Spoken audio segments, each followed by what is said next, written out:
Avec Jean-David Kilolo également, toute première fois de le retrouver dans la soirée. Nous avons l'habitude de tirailler le matin dans 50 bonjours, mais Kinshasa Direct nous apporte des sujets un peu plus politiques, des sujets cruciaux pour la nation. On va analyser ce tour, hein. Je peux me permettre de l'appeler safari une fois de plus, de Motumbi. Il s'est rendu dans l'est du pays. Il affirme n'avoir pas trouvé le sommeil depuis tout ce temps. Où était-il? Effectivement, Katumbi, vous l'avez souligné, il n'a pas eu de sommeil parce qu'il y a eu victime des sinistrés de Nyiragongo. Vous savez, Katumbi a annoncé quand même son safari il y a très longtemps. Il devait aller au Kisangani, mais jusque-là, il y a encore des contraintes.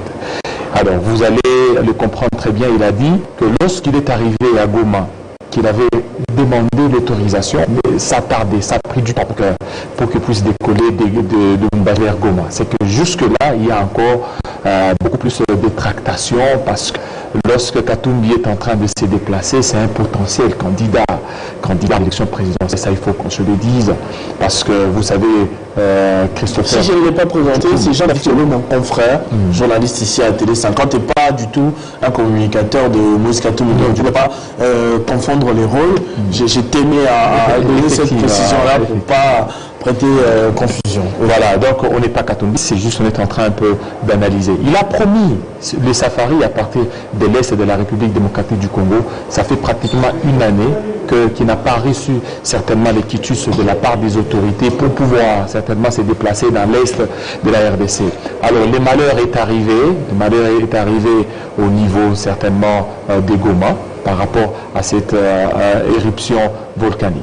Il vous souviendra qu'avant qu'il ne fasse le déplacement, il y a eu d'abord, il devait se rassurer. Se rassurer par rapport à cette loi Tchani. La loi Tchani lui-même qualifie ça du sommeil à cause des sinistrés, mais en même temps, il pensait aussi à la loi Tchani. Qu'est-ce qui lui a enlevé le sommeil en vérité? C'est qu'il y a la loi Tchani ou bien les sinistrés? Pour moi, je dirais les deux. Les deux parce que, d'abord, dans un premier temps, vous êtes né... Il ne faut pas beaucoup dormir. Écoutez, vous êtes né en République démocratique du Congo, vous avez fait les affaires ici, vous avez un club tout puissant Mazembe qui est là, et puis à un certain temps, on vient dire non, vous n'êtes pas congolais. Vous n'êtes pas congolais parce que votre père n'est pas congolais. Vous êtes congolais que de mère. Et là, il y a une loi qui était dans un labo, et cette loi est en train d'être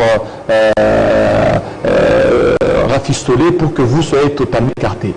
Et ça, certainement, Katumbi, avec les lobbies qu'il a avec des relations au niveau national, au niveau international, il a exercé toute pression. Et n'oubliez pas que Katumbi, c'est aussi un partenaire du chef de l'État, Félix Antoine Tshisekedi Tshilombo. Il vous souvient pas, beaucoup plus pour sa propre chapelle, qui ne soutient le président de la République, qu'il a quand même menacé ouvertement de quitter le gouvernement, de quitter le... Non, il a menacé...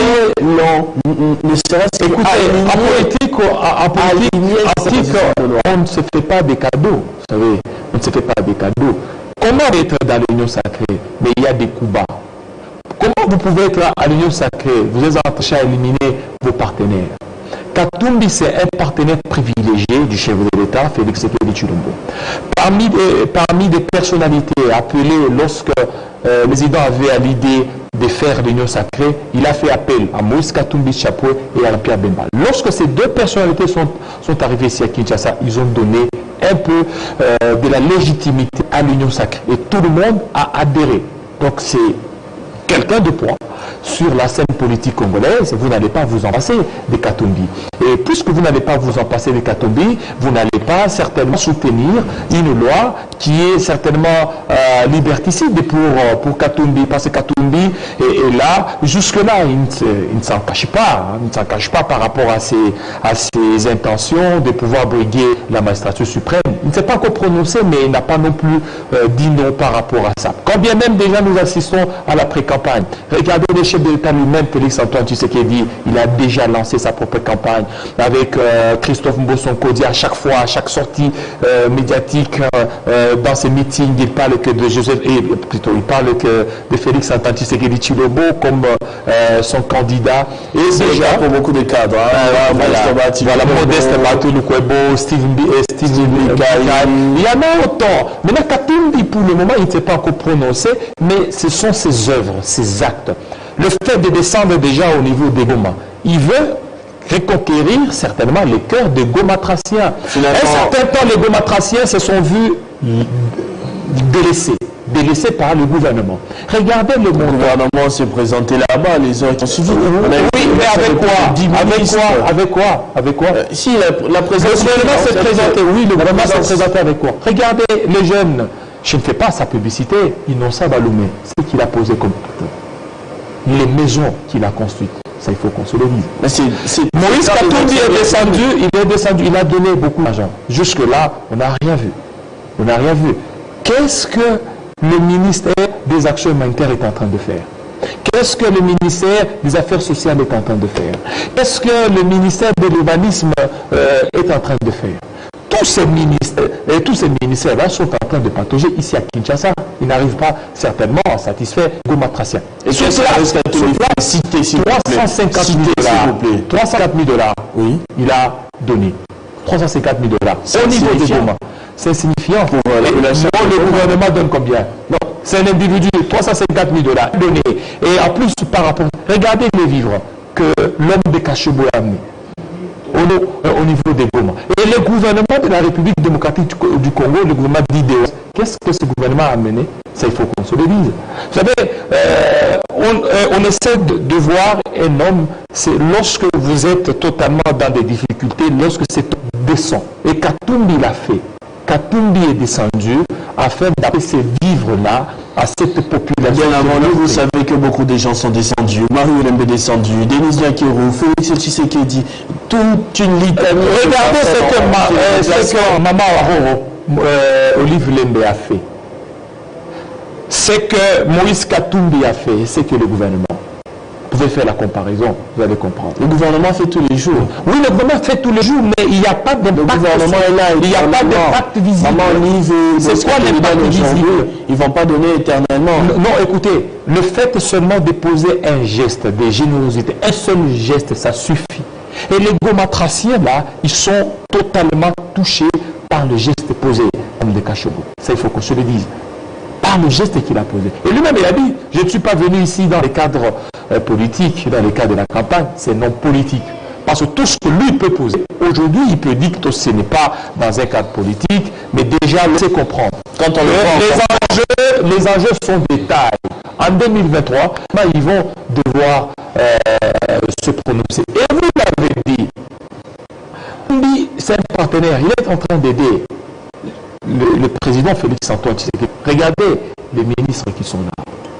Les ministres de Katumbi du bon boulot, font du bon travail. Cité Sama Lukonde qui a déposé. Sama Lukonde de Katumbi. Non, mais Sama Lukonde a travaillé à Katumbi. Il a travaillé avec Katumbi. Il a aussi travaillé avec Matata Pone. Mais n'oubliez pas que lorsque Katumbi, on lui a proposé le poste de primature, ça c'est ça. Lorsqu'il a décliné, il a des noms qu'il a eu à... C'est ça, c'est l'affirmation. Modeste Bahati a dit la même chose finalement. Écoutez, non. Modeste Bahati a dit qu'il s'attendait à être Premier ministre. Lui, il dit qu'il s'attendait. Modeste, il s'attendait, mais Katumbi a reçu l'offre. C'est le problème. Modeste, il s'attendait il s'attendait, mais Katumbi a reçu l'offre. Mais Katumbi a décliné au profit de Sama Lukonde. Il a eu à présenter 3 noms. Et parmi ces 3 noms, il y a eu Sama Lukonde. Et que quand bien même on peut argumenter, c'est que Sama Lukonde fait partie du schéma de Moïse Katumbi Tshilombo. Et il est là, il a présenté à temps le budget.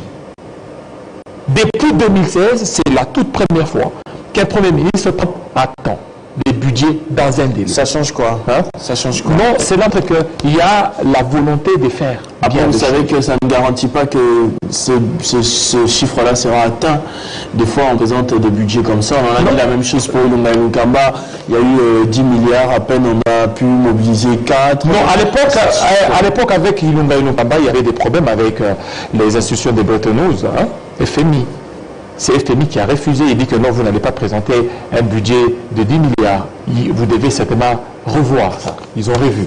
Mais là, cette fois-ci, il y a vraiment des signaux positifs qui montrent que certainement, ces budgets, ça sera certainement accepté et que tous les partenaires sont d'accord avec les budgets présentés. L'autre est écarté, pré-campagne commencée, c'est-à-dire qu'en 2023, on aura élection face à face. J'aimerais dire à tous les Katumbistes qui ne puissent pas s'affoler, qui ne puissent pas totalement se réjouir. La loi Tchani, elle est mise dans un frigo. Au moment opportun, elle risque de rebondir. Et aujourd'hui, ceux qui sont en train de pouvoir sautiller, ils risquent de pleurer.